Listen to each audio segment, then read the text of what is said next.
Hello friends, എല്ലാവർക്കും പുതിയ വീഡിയോയിലേക്ക് സ്വാഗതം. അപ്പം നമ്മളിന്ന് ഉണ്ടാക്കാൻ പോകുന്നത് തലക്കറിയാണ് കേട്ടോ. നാടൻ സ്റ്റൈലിൽ ഒരു തലക്കറിയാണ് ഉണ്ടാക്കാൻ പോകുന്നത്. അതിന് വേണ്ടിയിട്ട് ഞാനിവിടെ വറ്റയുടെ തലയാണ് എടുത്തിട്ടുള്ളത്. ഞാനിപ്പോൾ ഇത് ആ തല ഇങ്ങനെ കഷ്ണങ്ങളാക്കിയിട്ടാണ് എടുത്തിട്ടുള്ളത് കേട്ടോ. ഇതിപ്പോൾ നിങ്ങൾക്ക് ഇങ്ങനെ എടുക്കണമെങ്കിൽ എടുക്കാം, അല്ലെങ്കിൽ മുഴുവൻ ഉണക്കനെ ഈ വറ്റയുടെ തല ഇടണമെങ്കിൽ ഇടാം കേട്ടോ. അപ്പോൾ ഞാനിതുപോലെയാണ് എടുത്തിട്ടുള്ളത്. ഇത് നല്ല പോലെ ഉപ്പ് തേച്ച് പിടിപ്പിച്ചിട്ട് അങ്ങനെ വൃത്തിയാക്കിയിട്ട് കഴുകിയിട്ടുള്ള തല കഷ്ണങ്ങളാണ്. അപ്പോൾ നമുക്ക് തലക്കറി ഉണ്ടാക്കാനായിട്ട് നോക്കിയാലോ. അതിനു മുന്നേ എൻ്റെ ചാനലിൽ ഇതുവരെ സബ്സ്ക്രൈബ് ചെയ്തിട്ടില്ലെങ്കിൽ സബ്സ്ക്രൈബ് ചെയ്യാൻ മറക്കരുത് കേട്ടോ. അപ്പോൾ നമുക്ക് തലക്കറി ഉണ്ടാക്കാനായിട്ട് നോക്കാം. അതിന് വേണ്ടിയിട്ട് ഞാനൊരു ചീനച്ചട്ടി അടുപ്പത്ത് വെച്ച് കൊടുക്കുന്നുണ്ട്. അതിലേക്ക് കുറച്ച് വെളിച്ചെണ്ണ ഒഴിച്ച് കൊടുത്തിട്ടുണ്ട് കേട്ടോ. ഇത് ചൂടായി വന്നു കഴിഞ്ഞതിലേക്ക് ഒരു കൈ നാളികേരം ചുരുക്കി വെച്ചിട്ടുള്ളത് ഇട്ട് കൊടുക്കാം കേട്ടോ. ഏകദേശം ഒരു അരക്കപ്പ് നാളികേരം. ഇതിൻ്റെ ഒപ്പം തന്നെ ഒരു ടീസ്പൂണോളം പെരുംജീരകം കൂടിയും ഇട്ട് കൊടുക്കുന്നുണ്ട്. എന്നിട്ട് ഇത് നല്ല പോലെ വറുത്തെടുക്കാനായിട്ട് നോക്കാം കേട്ടോ. ഏകദേശം ഒരു ഗോൾഡൻ ബ്രൗൺ കളർ വരണം, അതുവരെ നമുക്ക് ഇളക്കി കൊടുക്കാം കേട്ടോ. അപ്പം നാളികേരമായി വന്നിട്ടുണ്ട്. ഇനി ഇതിൻ്റെ ഫ്ലെയിം ഓഫ് ചെയ്യാം. ഈ ചട്ടിയിൽ തന്നെ നാളികേരം വെച്ച് കഴിഞ്ഞാൽ ചിലപ്പോൾ ആ ചൂട് കാരണം കരിഞ്ഞു പോകും. അതുകൊണ്ട് ഞാനൊരു പാത്രത്തിലേക്ക് ഇത് പകർത്തുന്നുണ്ട് കേട്ടോ.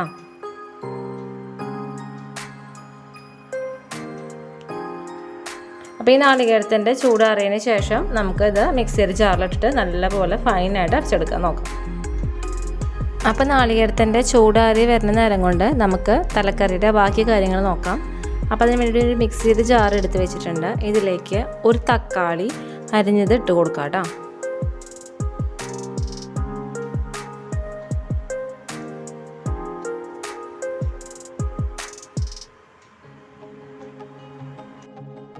ഒപ്പം തന്നെ ഒരു സവാള അരിഞ്ഞിട്ട് കൊടുക്കാം കേട്ടോ.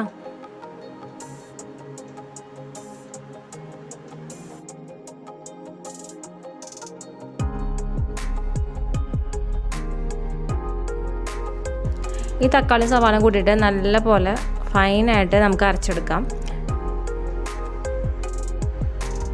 അപ്പോൾ ഇത് നല്ല പോലെ അരച്ചെടുത്ത് വെച്ചിട്ടുണ്ട് കേട്ടോ. തലക്കറി ഉണ്ടാക്കാനായിട്ട് ഞാനൊരു ചട്ടി അടുപ്പത്ത് വെച്ചിട്ടുണ്ട്. അതിലേക്ക് കുറച്ച് വെളിച്ചെണ്ണ ഒഴിച്ച് കൊടുത്തിട്ടുണ്ട്. അതിനൊപ്പം തന്നെ 10 അല്ലി വെളുത്തുള്ളി ചതച്ച് വെച്ചിട്ടുള്ളതും അതുപോലെ തന്നെ ഒരു മീഡിയം സൈസ് ഇഞ്ചി ചതച്ച് വെച്ചിട്ടുള്ളതും ഇട്ട് കൊടുത്തിട്ടുണ്ട് കേട്ടോ.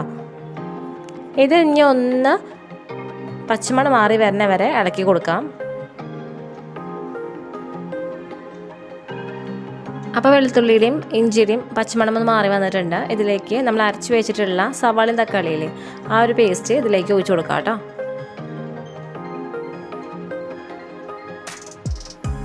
ഇനി ഇത് നല്ല പോലെ ഇളക്കി കൊടുക്കാം കേട്ടോ.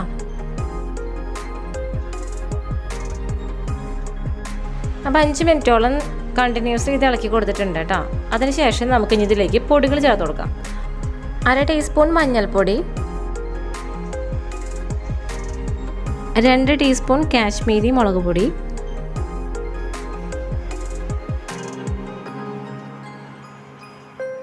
1 ടേബിൾ സ്പൂൺ എരിവുള്ള മുളക് പൊടി,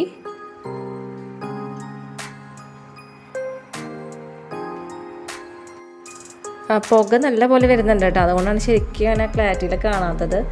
ഇതിലേക്ക് 1/4 ടീസ്പൂണോളം പെരുംജീരകം പൊടിച്ച് വെച്ചിട്ടുള്ളത് ഇട്ട് കൊടുക്കാം കേട്ടോ.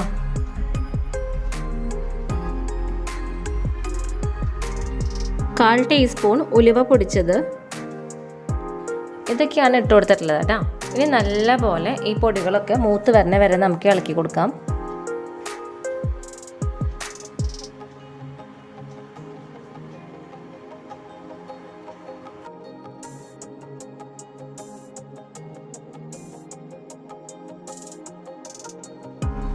അപ്പോൾ പൊടികളെല്ലാം മൂത്ത് വന്നിട്ടുണ്ട്. ഇതിലേക്ക് നമുക്കിനി വെള്ളം ഒഴിച്ച് കൊടുക്കാം. ഞാനിപ്പോൾ മെഷർമെൻറ്റ് കപ്പ് കൊണ്ട് 2 കപ്പ് വെള്ളമാണ് കേട്ടോ അതിലേക്ക് ഒഴിച്ച് കൊടുക്കുന്നത്.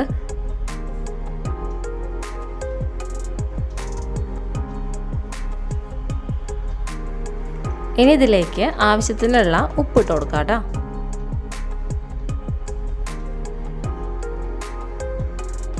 ഇനി ഇതിലേക്ക് നമ്മൾ ചൂടാറാനായിട്ട് മാറ്റി വെച്ചിട്ടുള്ള നാളികേരമില്ലേ, അതൊരു മിക്സിയുടെ ജാറിലിട്ടിട്ട് നല്ല പോലെ ഫൈനായിട്ട് അരച്ചെടുക്കുക.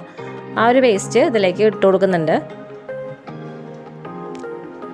ഈ മിക്സിയുടെ ജാറിലത്തെ നാളികേരം നമ്മൾ എത്ര കൈ കൊണ്ട് എടുത്താലും കുറച്ച് അങ്ങനെ എനിക്ക് ഇട്ട് നിൽക്കുന്നുണ്ടാവും. അപ്പോൾ അത് മൊത്തം കിട്ടാൻ വേണ്ടിയിട്ട് ഞാൻ അതിൽ കുറച്ച് വെള്ളം ഒഴിച്ചിട്ട് മിക്സ് ചെയ്തിട്ട് ആ വെള്ളത്തോട് കൂടി ഒഴിച്ച് കൊടുക്കുന്നുണ്ട് കേട്ടോ. ഇനി ഇതിലേക്ക് പുളി ചേർത്ത് കൊടുക്കാം. ഞാനിപ്പോൾ ഒരു പകുതി കൊടംപുള്ളീനെ 3-4 കഷ്ണങ്ങളാക്കിയിട്ട് ചീന്തി വെച്ചിട്ടുണ്ട്. അതാണ് ഇട്ട് കൊടുക്കുന്നത് കേട്ടോ. കണ്ടോ, ഇത് എത്രോളം ഉണ്ട്. ഒരു പകുതി കൊടപ്പുളിയാണത്. അത് ചീന്തി വെച്ചിട്ടുള്ള കഷ്ണങ്ങളാക്കിയിട്ടുള്ളത് ഇട്ട് കൊടുത്തിട്ടുണ്ട് കേട്ടോ. ഇനി ഇതിൻ്റെ ഒപ്പം തന്നെ കുറച്ച് കോൽപ്പുളിയും കൂടി പിഴിഞ്ഞ വെള്ളം ഒഴിച്ചു കൊടുക്കുന്നുണ്ട് കേട്ടോ. ഇതുപോലത്തെ ഒരു ചെറിയ കഷ്ണം കോൽപ്പുളി പിഴിഞ്ഞ വെള്ളമാണ് ഒഴിച്ചു കൊടുക്കുന്നത്. ഏകദേശം 1/4 ഗ്ലാസ് വെള്ളത്തിൽ ഈ ഒരു കഷ്ണം കോൽപ്പുളി പിഴിഞ്ഞിട്ടുള്ള ആ വെള്ളം ഇതിലേക്ക് ഒഴിച്ചു കൊടുക്കുക. അത് ഒഴിച്ചു കൊടുത്തിട്ടുണ്ട്. ഇനി ഇതിലേക്ക് ഒരു പച്ചമുളക് 4 കഷ്ണങ്ങളാക്കി മുറിച്ചെടുത്തിട്ടുള്ള കഷ്ണങ്ങൾ ഇട്ട് കൊടുത്തിട്ടുണ്ട് കേട്ടോ. ഈ സമയത്ത് നമ്മൾ കറിയിലേക്ക് ഇട്ട് കൊടുത്തിട്ടുള്ള ഉപ്പൊക്കെ പാകമല്ലേന്ന് നോക്കുക. കുറവുണ്ടെങ്കിൽ ഈ ടൈമിൽ ഇട്ട് കൊടുത്തിട്ട് അതൊക്കെ കറക്റ്റ് ആക്കാം കേട്ടോ. അപ്പം ഞാൻ നോക്കിയപ്പോൾ ഒക്കെ കറക്റ്റ് തന്നെയാണ്. ഇനി ഈ കറി നല്ല പോലെ തിളച്ച് വരട്ടെ കേട്ടോ. അപ്പോൾ അതുവരെ നമുക്ക് വെയിറ്റ് ചെയ്യാം. അപ്പോൾ കറി നല്ല പോലെ വെട്ടി തിളച്ചിട്ടുണ്ട്. ഈ ടൈമിൽ നമുക്ക് ചേർത്ത് കൊടുക്കാനുള്ള മീനിൻ്റെ തല ഇട്ട് കൊടുക്കാം കേട്ടോ. അപ്പോൾ ഇത് ഓരോരോ കഷ്ണങ്ങളായിട്ട് ഇട്ട് കൊടുക്കാം കേട്ടോ. ഞാൻ നേരത്തെ പറഞ്ഞല്ലോ, ഞാനിപ്പോൾ തലക്കറിക്കുള്ള ഈ തല ചെറിയ ചെറിയ കഷ്ണങ്ങളാക്കിയിട്ട് അരിഞ്ഞെടുത്തിട്ടാണ് ചെയ്തിരിക്കുന്നത്. നിങ്ങൾക്ക് ഇങ്ങനെ വേണമെന്ന് നിർബന്ധമില്ലെങ്കിൽ മുഴുവനോടൊക്കെ വേണമെന്നുണ്ടെങ്കിൽ അതുപോലെയും ഇട്ട് കൊടുക്കാം കേട്ടോ. എനിക്കിപ്പോൾ ഇഷ്ടം ഇങ്ങനെയാണ്, അതുകൊണ്ട് ഞാൻ ഇങ്ങനെ ഇട്ട് കൊടുത്തെന്ന് മാത്രം. അപ്പോൾ തലക്കറിയിലേക്കുള്ള കഷ്ണങ്ങളൊക്കെ ഇട്ട് കൊടുത്തിട്ടുണ്ട്. ഇനി ഇതിലേക്ക് 1/2 ടീസ്പൂൺ കുരുമുളക് പൊടി ഇട്ട് കൊടുക്കാം കേട്ടോ. അപ്പോൾ കുരുമുളക് പൊടി ഇട്ട് കൊടുത്തിട്ടുണ്ട്. ജസ്റ്റ് ഒന്ന് കയ്യിലുകൊണ്ട് ഒന്ന് ഇങ്ങനെ ആക്കി കൊടുക്കുക. ഇനി ഇട്ട് കൊടുത്തിട്ടുള്ള കഷ്ണങ്ങൾ വെന്ത് വരുന്നതിൻ്റെ ഒപ്പം തന്നെ കറി ഒന്ന് വറ്റി വരും വേണം കേട്ടോ. അപ്പോൾ അതുവരെ നമുക്ക് വെയിറ്റ് ചെയ്യാം. അപ്പോൾ തലക്കറി റെഡി ആയിട്ടുണ്ട് കേട്ടോ. ഞാനിതിൻ്റെ ഫ്ലെയിം ഓഫ് ചെയ്യാണ്. ഫ്ലെയിം ഓഫ് ചെയ്താലും ഒരു കുറച്ച് നേരത്തേക്ക് ഇങ്ങനെ കറി തിളച്ച് നിൽക്കും കേട്ടോ. അത് നമ്മുടെ ചട്ടിയായ കാരണമാണ്. ഇനി ഈ കറിയിലേക്ക് താളിച്ച് ഒഴിക്കാനായിട്ട് നോക്കാം. അപ്പോൾ അതിന് വേണ്ടിയിട്ട് ഞാനൊരു ചീൻചട്ടി അടുപ്പത്ത് വെച്ചിട്ടുണ്ട്. ഇതൊന്ന് ചൂടായി വന്നു കഴിഞ്ഞാൽ അതിലേക്ക് നമുക്ക് കുറച്ച് വെളിച്ചെണ്ണ ഒഴിച്ച് കൊടുക്കാം കേട്ടോ.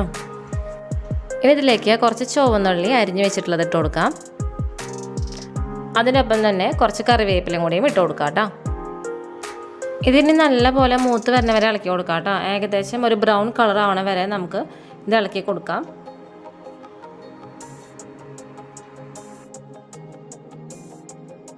അപ്പോൾ ചുവന്നുള്ളിയൊക്കെ ഇതായി വന്നിട്ടുണ്ട് കേട്ടോ. ഇനി നമുക്ക് കറിയിലേക്ക് ഒഴിച്ചു കൊടുക്കാനായിട്ട് നോക്കാം.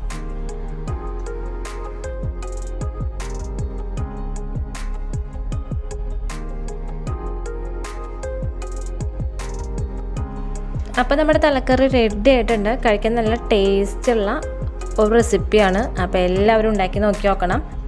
സാധാരണ ഏട്ടത്തലയ്ക്കാണ് തലക്കറിയായിട്ട് കഴിക്കുന്നത് കണ്ടിരിക്കുന്നത്. ഇപ്പോൾ ഏട്ടയുടെ തല മാത്രമല്ല, എല്ലാ മീനിൻ്റെ തലകളും നമുക്ക് ഇതുപോലെ വെക്കാനായിട്ട് പറ്റും. നല്ല ടേസ്റ്റുമാണ്. അപ്പോൾ ഇങ്ങനെ വെക്കുന്ന ഈ ഒരു മോഡൽ വെക്കുന്ന കറികൾക്ക് കോമ്പിനേഷനായിട്ട് നമുക്ക് പൊറോട്ടയോ അതുപോലെ തന്നെ ചപ്പാത്തി, അതുപോലെ തന്നെ കപ്പ, കൊള്ളി, അതൊക്കെ കോമ്പിനേഷനായിട്ട് കഴിക്കാൻ പറ്റുന്നതാണ്. അപ്പോൾ എല്ലാവരും ഉണ്ടാക്കി നോക്കി നോക്കണം. അപ്പോൾ എല്ലാവർക്കും ഈ വീഡിയോ ഇഷ്ടമായെങ്കിൽ ലൈക്ക് ചെയ്യാൻ മറക്കരുത്. അതുപോലെ തന്നെ ഷെയർ ചെയ്യുക, കമൻറ്റ് ചെയ്യുക, സബ്സ്ക്രൈബ് ബട്ടണെടുത്തുള്ള ബെല്ലൈക്കനെ ക്ലിക്ക് ചെയ്യുക. അപ്പോൾ വരുന്ന ഓൾ ബട്ടണിൽ ക്ലിക്ക് ചെയ്യുകയാണെങ്കിൽ ഞാനിടുന്ന പുതിയ വീഡിയോസിൻ്റെ നോട്ടിഫിക്കേഷൻസൊക്കെ നിങ്ങൾക്ക് കിട്ടുന്നതായിരിക്കും കേട്ടോ. അപ്പോൾ എല്ലാവർക്കും ഈ വീഡിയോ ഇഷ്ടമായെന്ന് വിശ്വസിക്കുന്നു. അപ്പോൾ ഒരു പുതിയൊരു വീഡിയോ വരെ നന്ദി, നമസ്കാരം.